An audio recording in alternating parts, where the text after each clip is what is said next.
Hi, everybody. Welcome to another episode of Film Nobs. I am Barry B-Man Benning. I'm so happy to be here, and I am sitting with my partners in crime. In front of me, Steve Benning. And to my side, Richard Morgan, a.k.a. the Morganator. The Morganator, and we are here to talk movies today. And guys, let's just go ahead and get into it. I'm pretty excited about today because we're talking about villains. That's right. We are equal opportunity here on Film Nobs. Absolutely. Love villains. Well, yeah, I've done a little bit, I'm certainly no actor, but I've done a little bit of acting. I can tell you for sure, villains, much more fun to play than heroes. And I think pretty much everything I've ever read about actors who've, played both sides, they prefer to play the villain.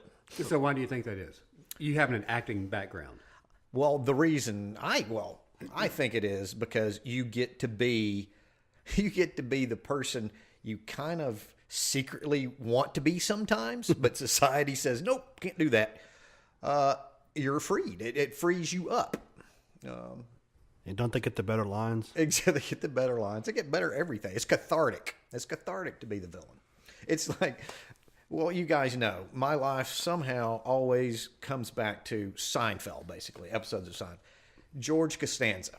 It's the same thing. Costanza, basically, why he's such a great character is, well, he just ends up saying what we all kind of, secretly think sometimes at least. You even got the wallet. You got the Costanza wallet. That's right. Look, guys, I don't even know. I don't know where my wallet is. I thinned that thing out because you made such sport of my wallet. It's a big wallet, yeah. I got a lot of cards. Cards are a lot of business card, not credit card. Good lands. But anyway, I don't know how we got off on that. So let's talk. Let's do this. Remember a couple episodes ago, I can't remember how long ago, we kind of stirred up a little bit about trying to define what a superhero was. As the Morganator said, we're taking the opposite tack today.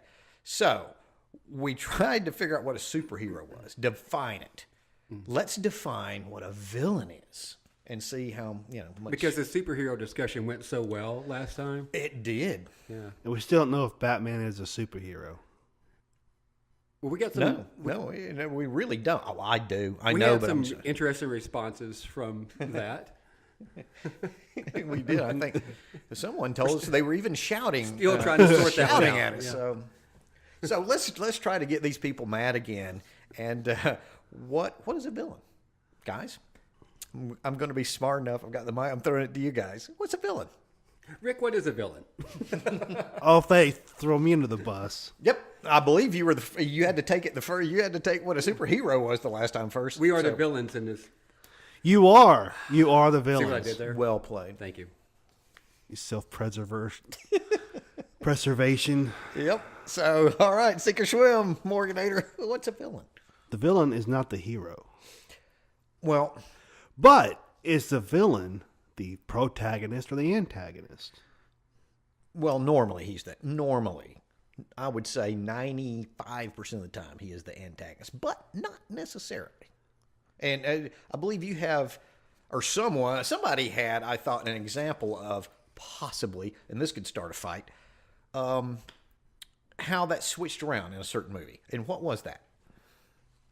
You talking about the Die Hard thing? Die Hard. That's right. Let's go back to Die Hard. Okay. Which is a Christmas movie, by the way. Okay. Yeah, well, but we'll talk about that. We'll set that for another discussion. We'll humor you. Yeah, we'll humor you on this. But so, Die Hard. So, isn't Bruce Willis the protagonist in that movie? One would think, but it could be argued that Hans Gruber, from the screenwriter's perspective, is the actual protagonist. And wait a minute. So the screenwriter of Die Hard. Right. I read an article to where his approach in developing Die Hard, he wrote it from the point of view of Hans Gruber. And John McClane is actually the antagonist. He's there to spoil the plan. I mean, yeah, well, that's right. Hans Gruber has got the goal in that movie, right? Right.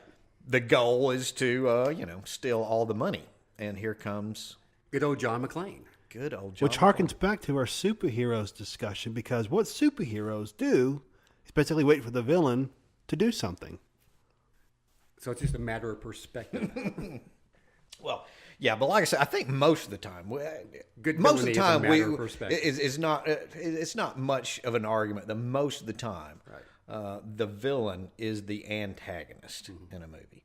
But it's interesting in a development point of view when you develop something.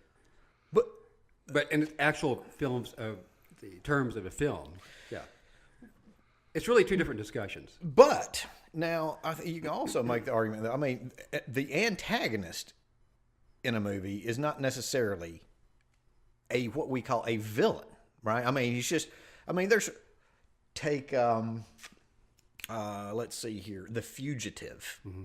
Tommy Lee Jones Right. is the antagonist. He's not a villain though. Exactly. So it's not necessarily It's two opposing goals. Right.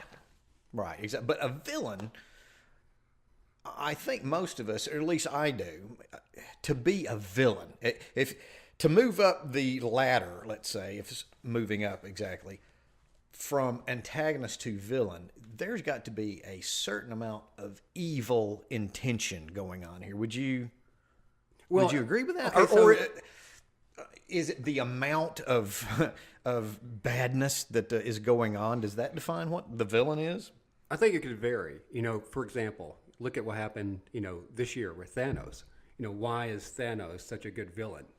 Because he has a clear-cut goal. And he thinks he's doing the morally right thing. Right, which makes him an interesting villain. Yeah, and there's Dale. Not every villain is like the cartoon. I think a lot of people, myself included, when I think of just villain, you say, "What's a villain?" Well, Snidely Whiplash. There's a villain. A cartoon. Right. The best villains, you put a little humanity into them because Yeah, you kind of like Hans Gruber. I like Hans Gruber. he's clever, right? I mean, you can take that back to looking at somebody like, Hannibal Lecter, trying to catch, Bill. Right. But you would not want to have Hannibal Lecter over for Exactly. supper. He's a fascinating guy, and you understand him in certain aspects, He's intelligent. which makes him appealing. But he'll eat you in the end. But that's the best kind of villain, the kinds that you identify with. Part of you maybe kind of even likes, you're intrigued by, but in the end, they would absolutely do you in.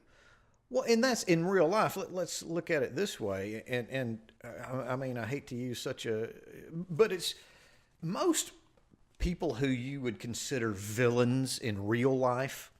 They're not in a room sitting there thinking about how evil. They're not cackling and rubbing their hands about how evil they are and what they believe. I'm pretty sure probably that Adolf Hitler probably thought he was a pretty good guy doing the right thing.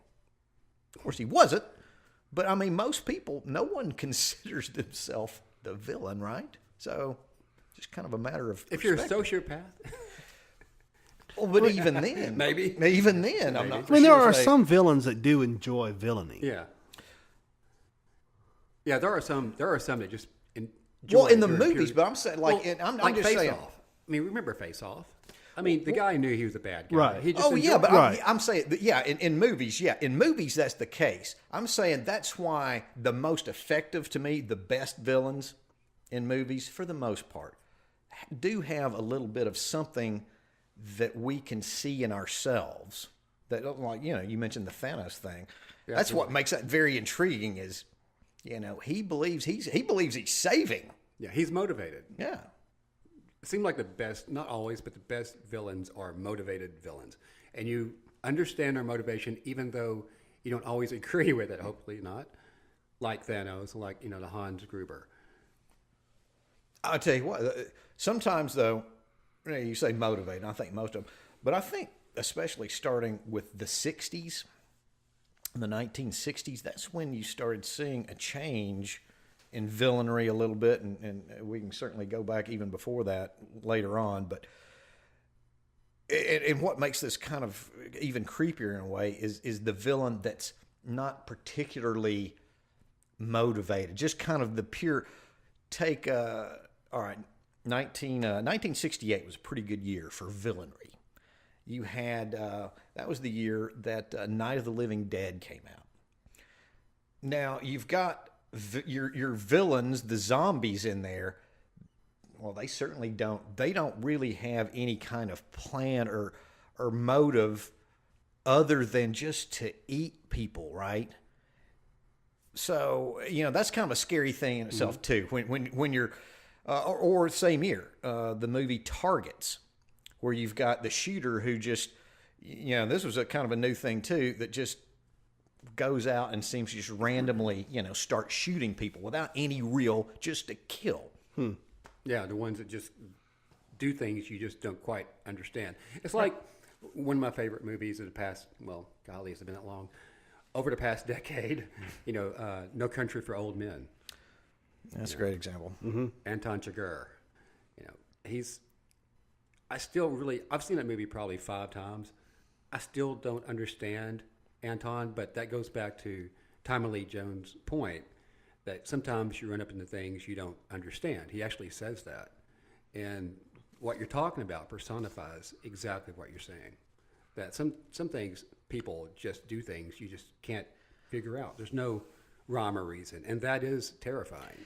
Yeah. Yeah, definitely. Well, that's similar to Heath Ledger's portrayal of the Joker. Yeah, just chaos. Yeah. Well, now he did, you got the sense that he really enjoyed that violence. But there was, he did have the motivation. Well, hold on, though. Really, the thievery wasn't exactly his big. Yeah, no, that's right. He just wanted to watch the world burn. Yeah. Burn, that's right. That's true. Yeah, he was chaos and Batman was order. I mentioned Night of the Living Dead. I wanted to ask you guys this, though. I said the zombies, as villains, they were mindless. They just needed to eat human flesh. But were they the real villains in that movie? You could also make an argument, again, great villainy may need to have some kind of human, because the humans, in a way, in that movie, certainly certain characters, human characters in that movie, were more what I consider villainous, because they could think. They could think about what they were doing. The father downstairs that, or the townspeople who just shot I won't say exactly who, but without really thinking or worrying about what they were doing. They might have been, But part of that is because they look like you, right? So it's like when, for instance, talking about zombies, Walking Dead. The best seasons and best episodes of Walking Dead, the zombie stuff is just kind of the zombie stuff. But the real threat are the ones that look just like you, who are human. You don't know what they're really thinking. You don't understand all their motivations. Are they double-crossing you? That's when those shows work the best, is when you have villains like that. Because they look like you. And you're thinking, why are you doing this? How can someone act like that? How can somebody do such evil when you're like me, you're human. Yeah, and we do that not just on, maybe this is why, villainy is so interesting and so much. Right. We see that in real life as well. We think about, we see things on the news and we read things in newspapers. We go, how can someone get to this point? I don't understand. How does that happen? How does it happen to somebody? But again, if you understand, then you... What you said, then you're maybe in trouble. If you understand, then you might really be in trouble. Right. Yeah, the whole sociopath. Right. Oh, well. So, do we have? Are there any particular favorite villain or favorite types of villains that kind of intrigue you more than any others? Rick, you got somebody? You just, man, that guy is a villain, or that gal, person, or gal. Like just in general, or maybe not. Well, maybe or a specific villain. Well, yeah, that makes me think though. Said the guy or gal. Look, the villains also come in all sway. It's not just men, women in the movies, monsters. That's right, monsters, creatures. Yeah. Things that we don't really see at all. And look, even ideas are villains, in a way in certain movies. It's the man, it's the government, whatever it is. So do you have somebody that? One of my favorites is Agent Smith from the Matrix movies, Matrix trilogy. All right, so why? Yeah, I mean, certainly, definitely a worthy villain. Why is he to you? He's got the look, he's got the attitude. He thinks he's doing the right thing in the first one, and then throughout the rest of the movies, he kind of changes course and kind of becomes his own man in a sense, and then he becomes a force of nature, where wants to take over the system, take over everything. Certainly, that's going to make a lot of lists of all-time villains, which we may, I think we're probably going to touch on at some point. Yeah. Any other villains that come to mind? We just mentioned the Joker, from Batman. Certainly, but we've got more than one Joker. This is true. So, which is the best? The best Joker. Best Joker, or the best villain? Yeah, the best Joker. Which Joker is your favorite Joker? I'm torn. I see. This is clean cut. Yeah, I thought this would be a pretty easy one. Yeah, this is a clean cut for me. You got a cartoon Joker. And look, Nicholson does a fine job of hamming it up, but in the end, it's hamming it up. Ledger, on the other hand, there's something in his eyes that truly is disturbing. I think that is one of my all-time favorite villains. That was a remarkable performance to me. He's pretty good. So, what about you?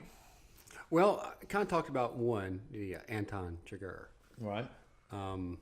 For those reasons, because he is unexplainable. But Nurse Ratched. Oh, Yeah.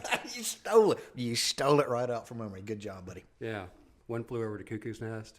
But let me ask you, that's certainly one of my all-time favorites. However, can we get into maybe another argument in a way that relates back to the superhero? Is she a villain, or is she just simply an antagonist? She believes, and of course, like a lot of villains we were talking about earlier, she believes, I think, that she's kind of doing the right thing, right? at least until the very end of the movie. Yeah. That's when Look, I'm with you till the end. Okay. Yeah.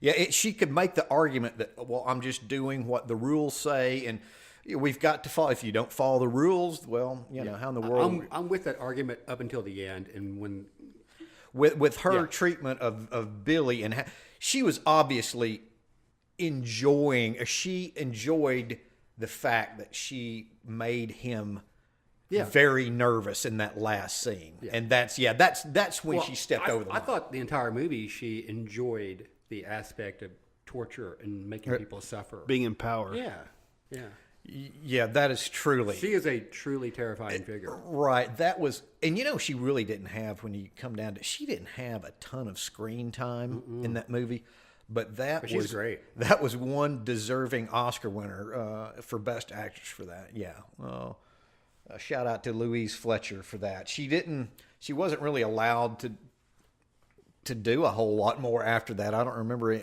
many more great parts, but that was perfect. What about you? Well, like I say, you kind of got me. I've got a list. I can throw some out. And it's hard. Let me go to maybe most effective villain.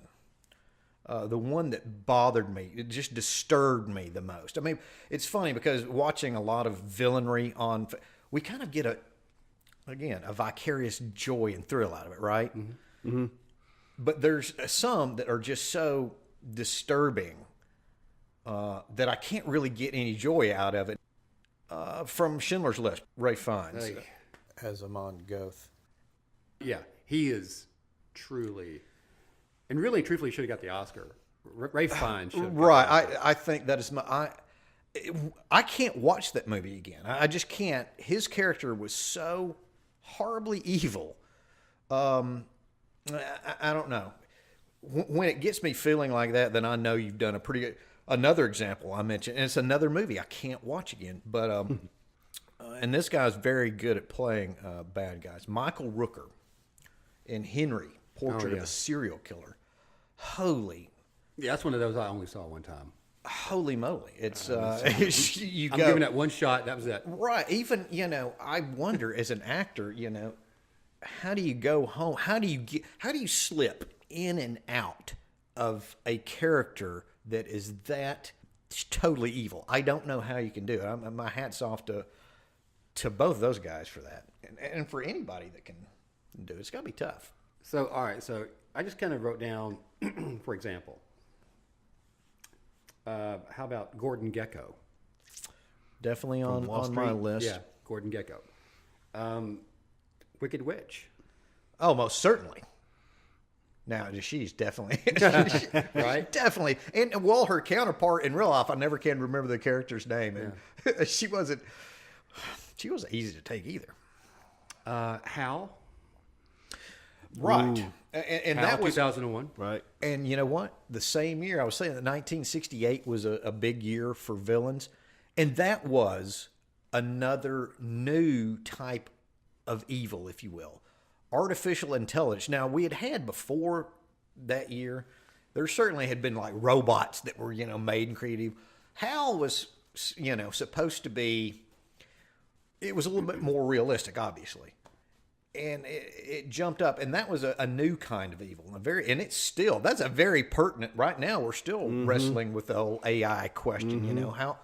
What are they capable? But did y'all notice something that's pretty interesting in that movie? So, a lot of times, especially in the 80s and 90s, we went through a phase to where the villains were really over the top. But Hal, Kubrick did a very fascinating thing, and it didn't dawn on me till we were preparing for this. So, for example, Hal could have been like this, ranting, raving computer, screaming, yelling, but he never yells. It's always like very monotone, very calm. Very personable. It's very personable. And that is actually much more disturbing because he's doing some pretty evil things.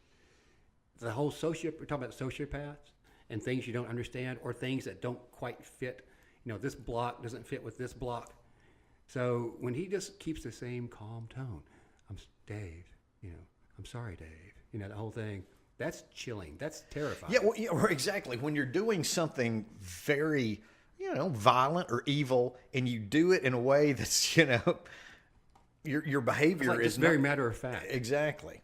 Wasn't there a scene? I'm trying was it Saving Private Ryan where there's a knife fight in close quarters? Yeah. It was like. Shh, Right, it was. yeah. It was. That was to me that was disturbing. No. Yeah. And he just goes, Yeah, absolutely. like, no problem. Well, all right. So we've talked about Hal, and Kubrick. Kubrick had a lot of very interesting villains in his movies, and I remember I was reading an article that talked about, and I know we've had this conversation before about Jack Torrance in The Shining. Another Jack Nicholson another Jack Nicholson villain. So now we've talked before about how Stephen King had a problem with, and I think we have a problem with, the fact that Torrance may go a little crazy too early in the That's my only problem with that movie. Right, and it's a legitimate problem. Yeah. But this artist talking about, they said that Jack Torrance was a sympathetic villain, and we can get into that. A sympathetic villain as far as we see bits of humanity in him. They just kind of succumb to evil. Those characters succumb to evil, in the end. But we kind of feel a little pang of remorse for them, right? Mm-hmm. I will argue. I don't. That's the problem with that movie. We don't see, and I think that's the problem that Stephen King had in the book. We do see that there was humanity in the movie. We never do. Well, or I don't, at least. Kubrick, I think, tries to establish that humanity. Talking, down in the bar, all those scenes, the scene in the bathroom. I think but it just didn't quite come off. So is there a director's cut of The Shining that might extend out? There's a documentary on the the Blu-ray, and then there's the Room 237. Now that's certainly Room 237. That goes into more conspiracy. Right. That's an interesting movie that will. But I believe it's Kubrick's daughter shot the documentary. It's good. I've seen it. Wait a minute. Now you're not talking about. She didn't shoot 237. No, it's another documentary. No. Yeah. Well, who else? Kubrick. Alex was Delars, right? Mm-hmm. And Clockwork Orange.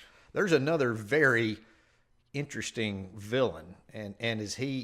He's not really the only villain in that movie either. Although he's a horrifying one. So did you feel for him? No. No. No. Never felt for him. Did you think Kubrick was trying to get you to feel for him? That movie is.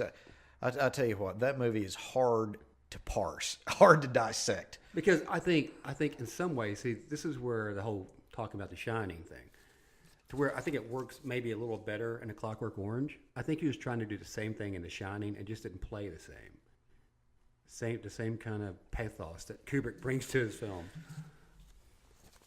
Yeah, because he took time to develop Alex more. Certainly. In The Shining, in The Clockwork Orange. Certainly.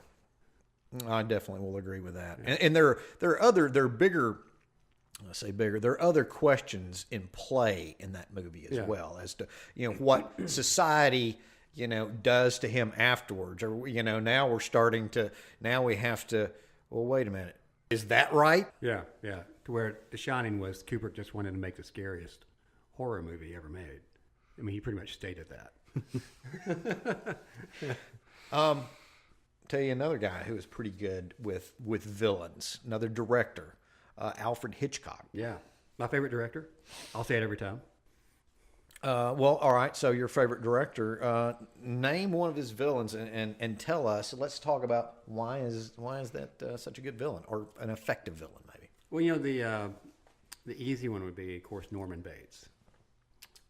But my favorite movie is Rear Window. As a matter of fact, Rear Window actually may be. I can make an argument that it's number one or number two as far as my favorite movies of all time. And when Jimmy Stewart is spying across the way, and he's watching what's going on over in the apartment, it's very voyeuristic, but it's just equally terrifying because he can't. I don't want to say anything about Rear Window because I love the film so much, but he can't really do anything to stop what's happening over there. That to me is effective. All right. Well, that's an effective situation. Right. But what about the villain itself? I mean, could we say? I mean, Norman Bates to me is a more interesting villain. We certainly know more about. Yeah, it's just I think the situation, and I think it's where it gets down to the movie. Yeah, for me, because Raymond Burr was. Raymond Burr. He was good in that movie. See, because Burr is he's like the common person. He's a common person, the neighbor across the road. That you don't think anything's going on. Let me ask you: Did you ever see Perry Mason? Yeah. Had you seen Perry? Yeah. So you were used to him as a good guy. It's another case of maybe that be? No, well, he's normally plays the good guy. That didn't really play into my. I thought it was just the whole aspect of the person that's living across from you could be doing some very sinister things. You're like, hey, how you doing? You doing all right? I'm doing good. Which harkens back to our Halloween episode things that we did earlier. In that the horror next door that could in your own community, right? That could just be right. And those are particularly terrifying. The people that you think, and even were people related to you. Uncle Charlie in Shadow of a Doubt, another Hitchcock movie, very effective. Yeah. Vertigo, talking about Gavin and Vertigo and all of the sinister plotting that's going on with that movie. It's Hitchcock. When Hitchcock is at his best, That's what he does. He takes people that are normal, that you think are normal, even Norman Bates, and spins them to do very sinister things. And it's that kind of villain to me that's just always been the most terrifying, because are the ones that look like us. Even as much as I love horror films. Right. Oh, that's a very good point. Well, hey, back to 1968. You keep making me think of Right. All right. There's an example of that. The husband in Rosemary's Baby, John Cassavetes, someone close to you, and also your neighbors. You know, the kindly older neighbors next door. How could they possibly do me any harm? Right. Well, watch out. Be very careful. Yeah. Do we really know who we think we know? And when you have a master director like, Hitchcock, who can organize that and lay it out for you in such a great way, that's why his movies are so great. I could do a show on Hitchcock. Against type, we're talking about Raymond Burr. Mm-hmm. This also from 1968. I'm telling you, things just kind of come together sometimes. I think maybe the best single example I can think of casting against type in movie history. Henry Fonda as Frank in Once Upon a Time in the West. Here we have Henry Fonda. I don't know if he had ever played in the 30 years, at least. He'd been acting for 30 or more years before this movie. I can't ever recall him being a bad guy before this movie. And in the second scene in the movie, my gosh, we see him shoot a child. Yeah. That moment, I remember that moment just as like it was yesterday. I was like, oh my gosh, what just happened? So that also plays into, you think you know somebody. I know that actor. He's going to be the good guy because you see him come on to the screen. You think, oh, well, he's here to save this kid. Nope. So do you have I know you talked about Smith. So, but you never really touched on what it was about him. So I'm curious, what was it about Smith that really got your interest? You talked about the look and everything, but what was it? Was there something just kind of deeper? He was a constant threat. He could appear anywhere, especially in the Matrix. The context of the Matrix, he could literally pop out of nowhere. So he was a constant threat, a constant presence. So you never felt secure in any situation? No. Right, because I guess with most villains, they're corporeal, they're physical, mm-hmm. and you can run away. You might be able to run away, drive away, or physically get away from them. But yeah, if something like that, it's kind of like. So this is interesting. So it's what Spielberg accomplished, like with Jaws. Mm-hmm. So the swimmers are in the water, right? The shark is out there. And as soon as you hear the dun, but the great thing about Jaws is even when you don't hear it, right? It's like even when it's just water, it's like there's just a threat, right? And so in the Matrix example, it's kind of like the Jaws, right? It's like he could come from anywhere, right? Smith could be, right? Especially once he started multiplying. Yeah, it's like It's fascinating. That's fascinating. Well, Rick, let me ask you. I know that there's a quote from Roger Ebert. He said, each film is only as good as its villain. Since the heroes and the gimmicks, tend to repeat from film to film, only a great villain can transform a good try into a triumph. Do you agree with that or not? Well, I do because... generally speaking, like we said, the villain is usually the antagonist. Not always, but usually is the antagonist to the protagonist trying to execute whatever goal. So you don't want to make it too easy on the protagonist. No, that's right. Those goals have to be mutually exclusive, and hard to achieve. Right, for both of them. Right. But I mean, is that so you'll agree with? Yeah, Roger? You know how I feel about that. Yeah. The hero is only as good as a villain, yeah. And that certainly could be. I remember one movie in particular. Some people had a problem with how straight-laced he was, but luckily for the director, he had a very effective villain in this, and that's The Untouchables. Kevin Costner playing Elliot Ness. Pretty, a pretty one-note character. Usually you want to try to, give your heroes, if you can, it's vice versa. Like with villains, if you can make them a little more human, they're more effective. Likewise, with a hero, if you can make him a little less good and, more human, good too. But in that movie, he was pretty straight-laced. But he had Robert De Niro as Al Capone. Well, that was a De Palma film. Right. And, De Palma's, biggest influence was Alfred Hitchcock, right? So Hitchcock famously was talking about, you play it like piano, you play it like piano keys, play the movie, play the actors like a piano. Mm-hmm.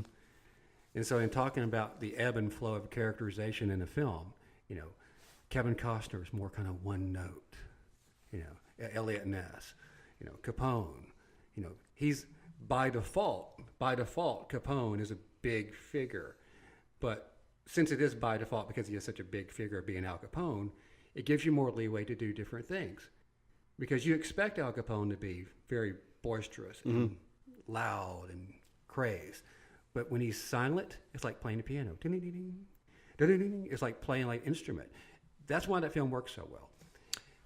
There's that contrast between what is perceived as the bore of Elliot Ness and Kevin Costner's characterization of him to the could be unhinged performance of De Niro playing Al Capone. You never know when that piano key is going to strike hard.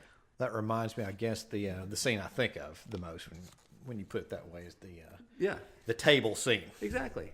Yeah, it's like, wait a minute, is he, all right, everything seems to be okay. Yeah. If I remember correctly, the music in that is oh, really? Piano. Now I'm going to have to go back and check that out. And that movie also reminds me, a lot of movies have done this. They give you not one, but kind of a 1-2 punch. You've got your big boss, right? And I guess a lot of gangster movies, you got your big boss, and then you got your henchman, who can kind of fill in, and also is just a 1-2 punch of evil. That movie, I believe, was it Frank Nitti, right? Nitti was and he was kind of the rabid, dog of that movie, right? Where he just, I remember, yeah. It's like around the same time, Lethal Weapon. You guys remember? So Gary Busey, Mr. Joshua. Yeah. Yeah, the general, right? General was kind of was he was general, right? That's what they got. Yeah, the general, and then Busey was his. He's a great. Well, same time too, RoboCop, where you had Ronnie Cox, and that was another. Ronnie Cox used to play, mostly nice guys and everything. Very effective as the villain. And then Kurtwood Smith, who didn't play bad guys much before RoboCop. Then he comes in as his henchman, and that's another potent one too. It's always fun when the actors play against type. Okay. It's like Robin Williams. Like I think Christopher Nolan's, it's right there at the top for me. One of his best movies is Insomnia. No doubt. It's really underappreciated. But Robin Williams plays against type in that movie, and it's a great villain. It's great. Have you seen it? Not Rick? yet. And guess what? That same year, 2002, he also played, I can't remember the character's name, in 1 Hour Photo. Yeah. 2 terrific performances. Those were 2 award-worthy performances in the same year playing against type. And as a matter of fact, not only that, my wife and I just watched an old repeat episode of Law and Order where he was an unhinged person. His wife, I believe, had been had died from a malpractice. A doctor had, I think I've seen maybe 10 episodes. Amazingly, and that's in my entire life of Law and Order. I saw that one. Did you see? And he was nominated for an Emmy for that episode, and extremely good. It goes again to show you. I think we've talked about this before. Some comedians, a lot of times they've got a lot of, and unfortunately we learned this with Robin. Got a lot of ghosts, and demons inside them. if they find the right director, the right part can come out really good in a film. I mean, really effective in a film. What's the classic definition of comedy? It's a tragedy plus timing. Nicely done. Yeah. Exactly. I think that bears that out pretty well. So what else? I mean, what other? All right. So Agent Smith. Yeah. Name me another one that you think's pretty effective, Rick. Pretty effective. The Predator. Yes, the Predator. All right. So what? Tell us a little bit about the Predator. Why is this an effective villain? Well, you've got the classic, archetypal heroes, the hero squad. Right. The elite. Right. Military the soldier, team, soldier, right. yeah, The whatever. soldier. Right. The The baddest of the bad. Right. Or so they thought. And so, they've seen everything. They've been all over the world and the hot spots and, Right. armed to the teeth and got all this military special forces skill. And they get taken out. Well, by something they haven't seen and can't see. So I'm starting to see a pattern Here's a maybe pattern. in your the things that you can't really see very well and that can sneak up on you. So let me ask you, do ghost stories or like possession demon stories, do they kind of get you a little bit more maybe than other types of movies? Like paranormal type stuff. Right. I've I mean, se- like Paranormal Activity, at least the first one was certainly, to me, effective. I've seen Amityville. I've seen Poltergeist. So what did you think about those? I saw them several years after the fact, so it's not like, when you're younger and you see them, it's one way. Then you see them when Right. you're older, you're not as affected by them, I guess. So you weren't really they didn't bother you Right. as much. But then I appreciated them more from a filmmaking standpoint, more so than watching them, just to be watching them and, being affected by the content. Right. Let's see. It's interesting how when you think of villains, the villains that you talk about, and the villains I talk about, how they, they're nuanced in different ways. Mm-hmm. What really scares us, what we think are the best villains. It's interesting. Well, it also shows how wide of a swath you can carve with a villain. Yeah, there's all sorts of evil, out there that can be, shown in so many different ways. We've talked about guys and demons. Women can be pretty effective villains as well, and I think that started with. To me, you started seeing that, especially in film noir back in the 40s, where the femme fatale came in. I know you've seen a little film noir, right? So why are femme fatales such good villains? I think back then, the way the movies were, framed, framed meaning they were written and just kind of the times they were. I think it was less expected for a woman to be villainous. I mean, Right, it was always the guy. It was always the guy. The guy's going to be evil, and the woman's going to be the femme fatale, or she's going to be, somebody's going to have to come in and save her. And thankfully, we've moved away from that. We're starting to move away from that whole paradigm to where, no, I mean, a woman can be just as evil and sinister and conniving as. Well, but and doesn't need to be rescued by the guy. The femme fatales in that era, they were evil. That's what they, Right. they were knifing your back. But you're talking about because when they were effective, talking about the effectiveness of those movies. I think that's why. Because set in those times, the norm was that wasn't the norm. Right. Before that. Right. And here I've got an idea. You're talking about Dial M for Murder. Yeah, the first one I can really remember that really hits home, probably around mid-40s, Barbara Stanwyck in Double Indemnity. Yeah. It's like, holy moly, what a, and she's the true villain in the movie. Now, Fred McMurray, another great casting against type, by the way, because he was always a nice guy, but she tricks him to coming in and murdering her husband, right? She manipulates him. She's the true but he's just kind of, he's weak-willed. So would you classify Basic Instinct as like neo-noir? Yeah, I would. Yeah, I think so. Certainly. I think the reason, let me ask you guys this. The reason it started becoming popular, I guess, at the time, or more prevalent, that women were the villainesses, was we were in World War II, and a lot of men they're sent away, and good lands, the women are there by themselves. They're, oh my gosh, will they stray? Kind of a paranoia that, it was a man's game back then, just about, certainly movie making was. Do you think that may have played into? Yeah, absolutely. Absolutely.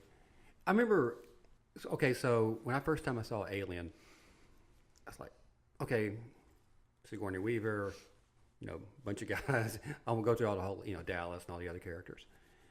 But I remember at the end of it, I was like, hey, wait a second. Sigourney Weaver is pretty bad. She's pretty tough. Ripley's pretty awesome. And it was really the first time I remember seeing a female heroine in that, in that circumstance, in that situation, and it stuck with me. And so, in talking about villains, I think it's the same kind of thing. I think back in that period, for me, it's kind of like me watching Alien. It was different. It was abnormal in its time. Right. And so back then, that was just different. It was abnormal and it stuck with people.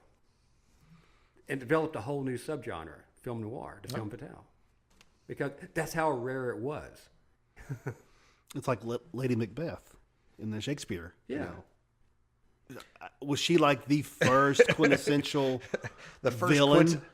Female villain. Oh man, now you're gonna have to make me think about. Then in Greek, Greek my mythology, English, my English and history you're classes. Lit major, weren't you? Well, certainly, one of the most important early villainesses that I can think of, and there was actually a Japanese, one of the greatest Japanese directors of all time, basically did a version of her, had a version of her in the movie Ron. Kurosawa's Ron. That was I know I can't remember her name. I wrote this down because this is one of my favorite. Yeah, I'm going to do villains, Kurosawa and she marathon. she was actually a version of Lady Macbeth in Ron, and I swear I can't. What year was that? Anyway. I thought you were going to go a different direction with that. I thought you were going to go audition. Well, now that you've mentioned it, why don't you go into that? That is certainly on my list. I don't want to say too much about audition. Yeah. I don't know how to talk about that movie and not give anything away. Yeah.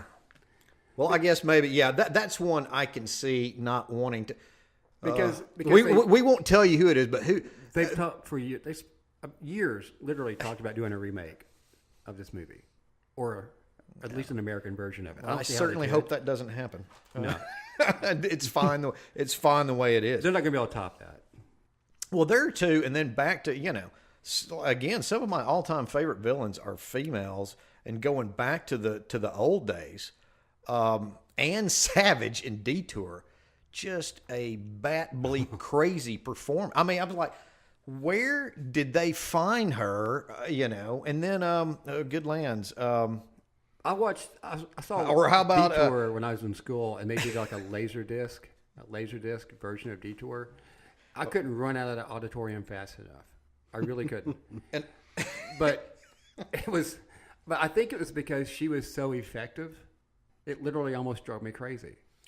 Yeah, and another one because she's so good. And Peggy Cummins, I couldn't remember the actress' name. Peggy Cummins in Gun Crazy. Another. It's so great to find these unhinged. Sometimes you just see an actor touch something that you go, how in the what in the world were they? And those are two female examples of that. So if anyone out there hasn't seen either of those two movies, try to run down both of those examples. I think they're great. Talking about Audition? Oh, well, three. Yeah. You Audition, and then Gun Crazy and Detour. I think just to watch just to watch those performances or something else. That reminds me, Robert Mitchum in The Night of the Hunter. You guys? Oh, yeah. That's another one of those. What was he? Was he, But he was on something? He was. Mitchum was great as a villain. He was. Cape Fear. Yeah, Max Cady, I think. Well, most lists that we've come across or that I've come across, certainly Max Cady is one of the all-time great from Cape Fear, one of the all-time great villains. Yeah, he's on my list. So, are you guys more De Niro guys or Robert Mitchum? To me, there's no doubt about this one. I know some people, younger people, will go with De Niro, but I think because the movie to me is so much better. The original Cape Fear is so much better. I'm a Mitchum guy on that. Yeah, I haven't seen the original, so I don't know. Well, definitely. I'll tell you what. That's one. I was supposed to bring Stephen a copy of Phase 4. So next time, I'll bring you Phase 4, and I'll bring you The Night of the Hunter. You got it. Same score. I'm trying to remember. Did he score both those movies? Can't remember, but it's the same. That incredible. I'm a music score composition geek, so that's kind of my thing. And music certainly a very important thing with you get a nice little leitmotif, I believe that's the proper word for it, in Jaws. Whenever the shark's coming, most of the time you've got that bit of music that just makes it. Or the bit that I played before we started our episode today from Once Upon a Time in the West. You've got little motifs throughout the. Well, you're talking about you're talking about Schindler's List. Hans Landa. Or Landa, can't remember. But Inglourious Basterds. Hans Landa. Inglourious Basterds. That great talking about giving good speeches.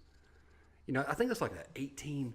When the movie opens and he's he's in the cabin. I think that whole scene, it's like 18 minutes or something like that. Yeah, I think so. And it's just dialogue. Just sitting at a table drinking milk, and it's absolutely terrifying. It's riveting. It is. Just like, what, oh my gosh, they're going to find, no, wait, he's going to get away. Nope, it's, yeah, it's mortifying. It's not a whole lot of cutting back and forth and yelling. It's what we talked about earlier. It's very calm. It's like the one piece doesn't fit the other piece, and you can't quite put your finger on it. And if memory serves me right, the same kind of approach was used later on when Brad Pitt's character was brought in. He's very measured. It's not ranting and raving. That may be one of my favorite all-time scenes, but I'll tell you another scene. In No Country for Old Men, when he goes to the gas station. He's talking about the coin, the coin toss. Mm-hmm. Oh my gosh. It's like, why is he so fascinated about this coin toss? I went back and watched that scene last night. It's like, man, I love this scene so much. And I was trying to remember, at the end of that scene, does he say sir?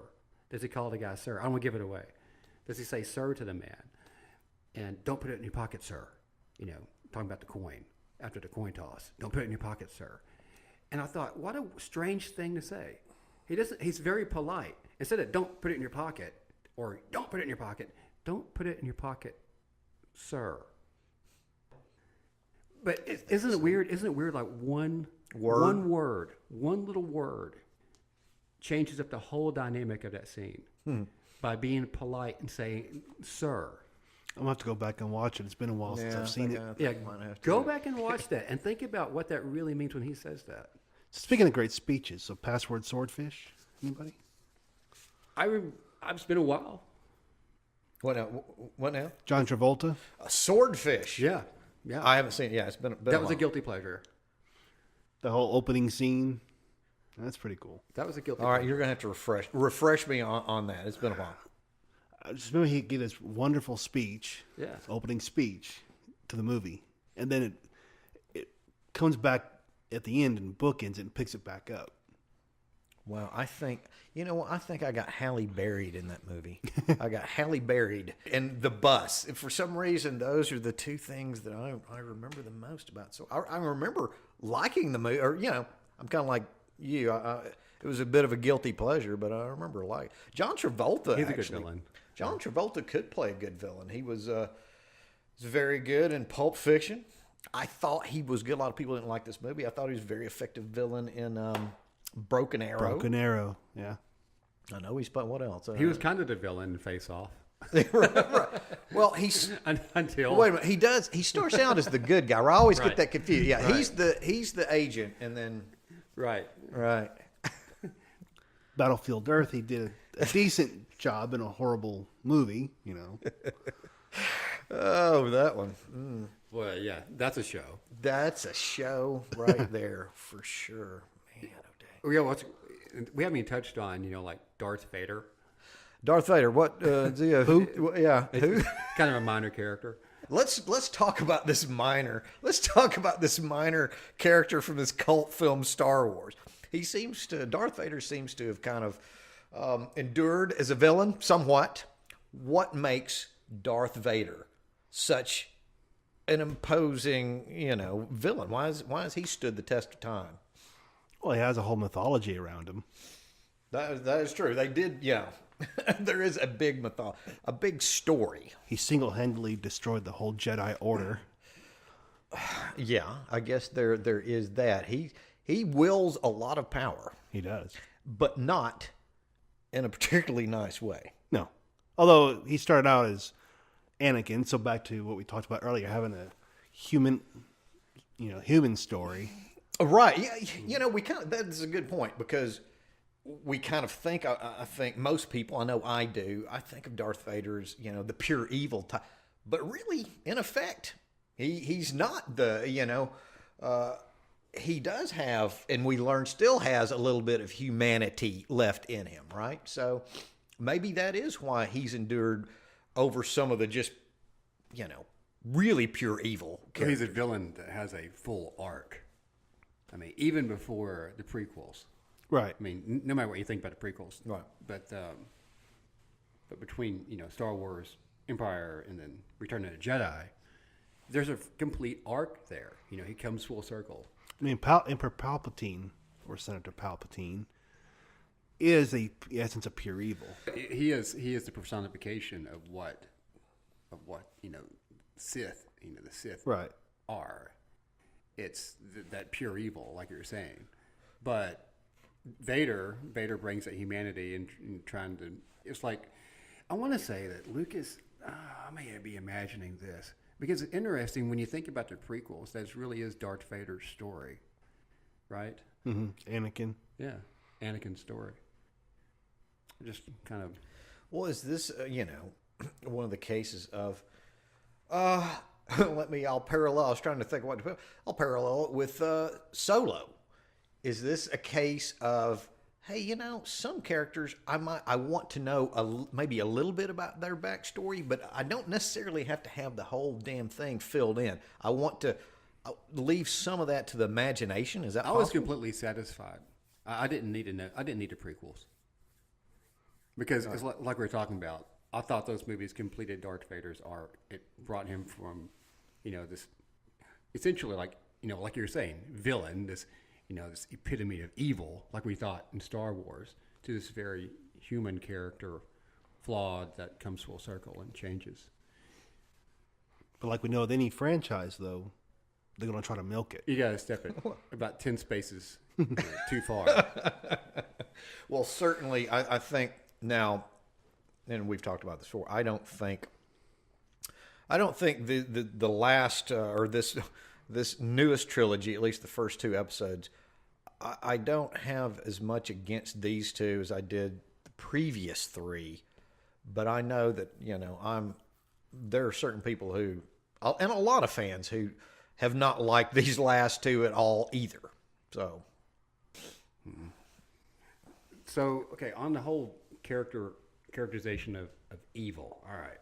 So, let's just kind of run down through some villains, shall we?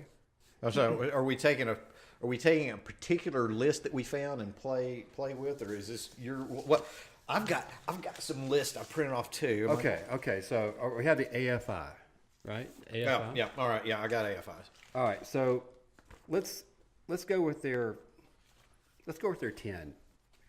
All right. Or So top 10. you're gonna run down their Yeah, their- just a real quick top 10 AFI.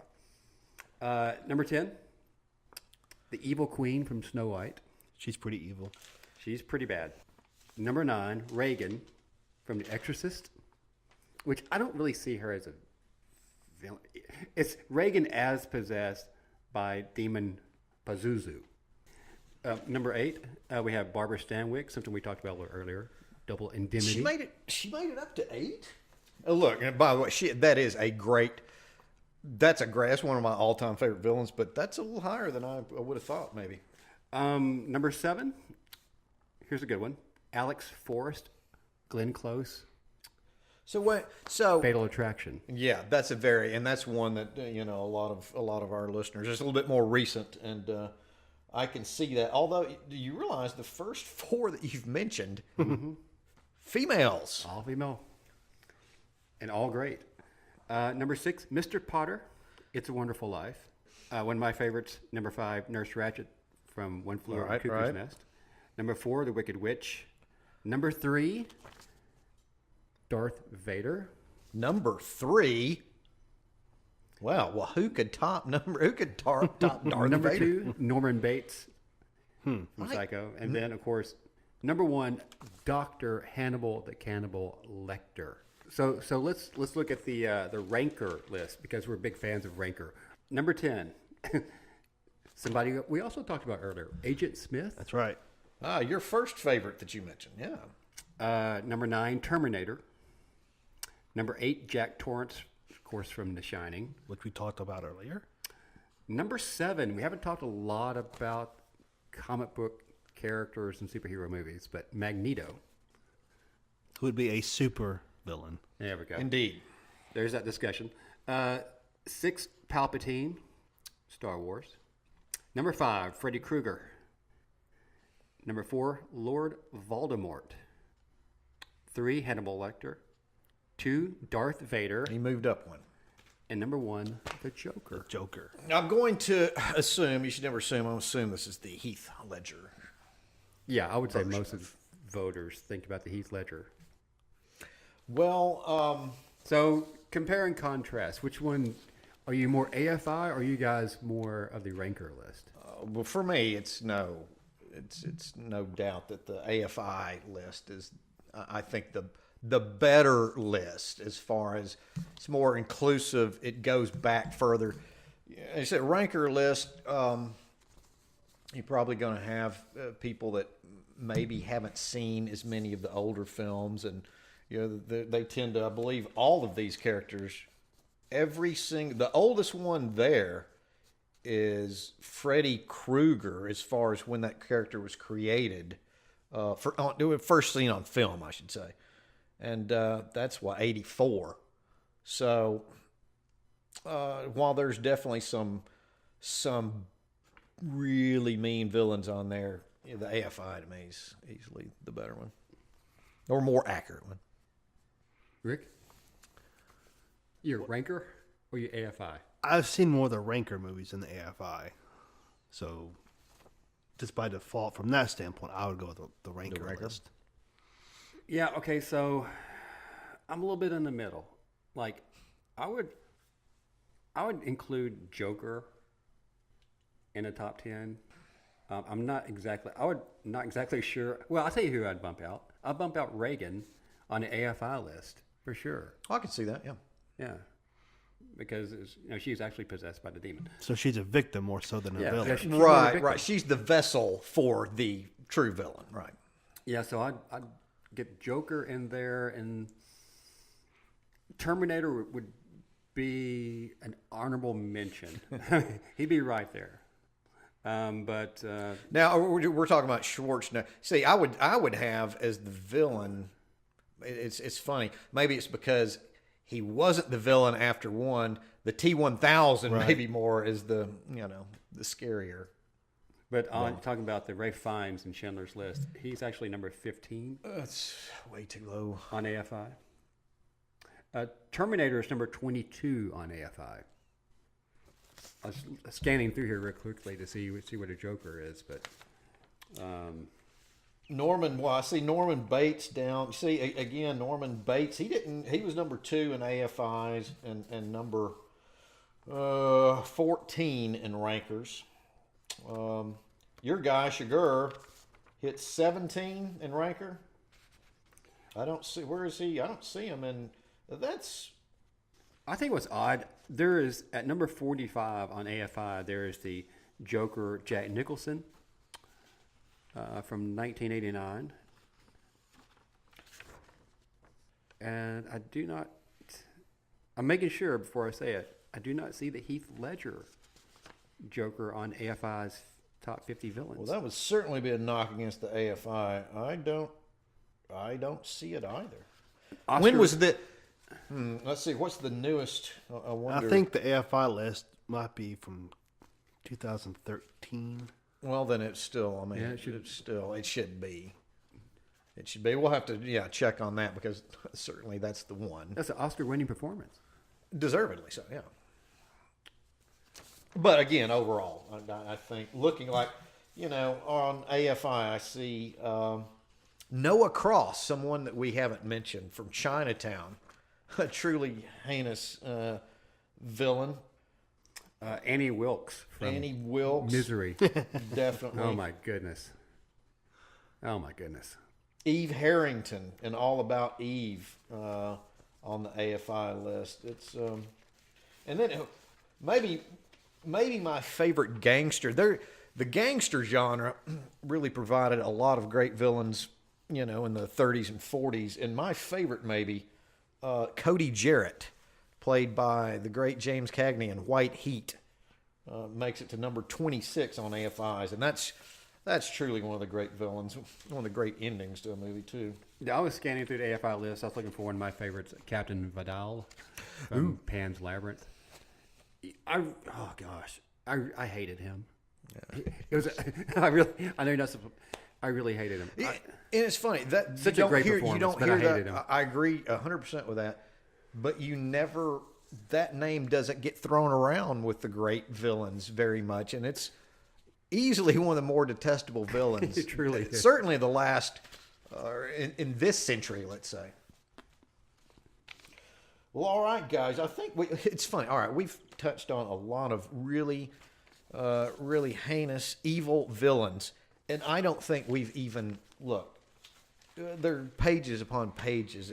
We could go on with this for a long time, but we can't go on forever on this particular episode. We're gonna have to call it. I think now is probably a good time to call it. But if you guys are willing, I would certainly be willing to revisit this topic another day. I think we could easily have a sequel. Indeed. I got one quick question for you guys. So, if you were a villain, what would your theme song be?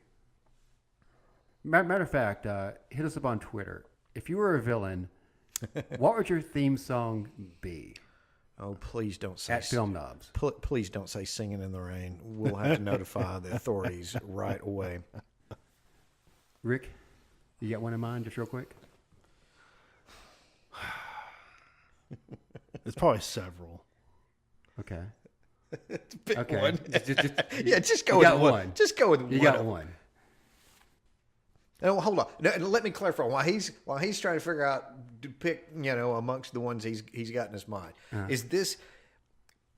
Can we make a song? It can be anything. That is, so it can be any song, right? It It doesn't have to be an anything you want established it to be. villainous song from a movie, right? Yeah, it can be anything you want it to be. Oh. It can be Singing in the Rain. It could be Whatever. whatever. No. It's whatever. Clockwork Orange, no. It's whatever you want to be. All right. Well, so Rick, you had plenty to pick from. So, I'm thinking. He's really mulling this over. Yeah, I know. I can ask you on other shows as well if you change your mind. Do you have one? Yeah, right. Turn it back. Good. Yeah, I've got two. It depends on what kind of mood I'm in. So one would be either Get Down with the Sickness from Disturbed. The other would be, oddly enough, from Mark Morrison, Return of the Mac. We see, this is what the reason he posed this question to us, Morganator, is he's thought about this. I want my own thing. Right, he wants his own thing, and he's thought about it a long time. Look, I've thought if we ever do a wrestling show, a show about wrestling, movies, and sports, I've thought out a character from top to bottom. He has. Who also has the same theme song, by the way, but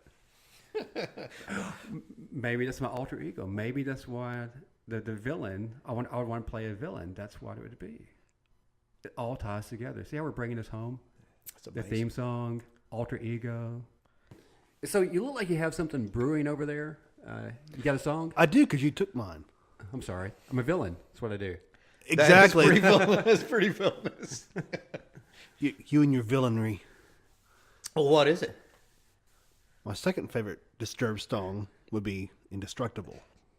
Okay, good choice. So you're staying with the same I group? am. That says a lot about the group. What about you, B-Man? You know what? How about? I'm not as good as you guys are with music. What was that? What was the Tina Turner song? We don't need another hero. We don't need it. Well, I don't think a villain would want another hero. So how about that? That'll be my villainous theme song. That's for Mad Mark. You can tee off against Mad Mark. Oh my gosh! One of our favorite listeners. Nice catch, buddy. Nice catch. All right, with that, ladies and gentlemen, once again, thank you very much for tuning in and listening to us. We love talking about this, talking about movies. We love it even more when you guys listen in with us. As Stephen said earlier, please be sure to hit us up on social media so we can discuss this more in depth, maybe. Until next time, take care.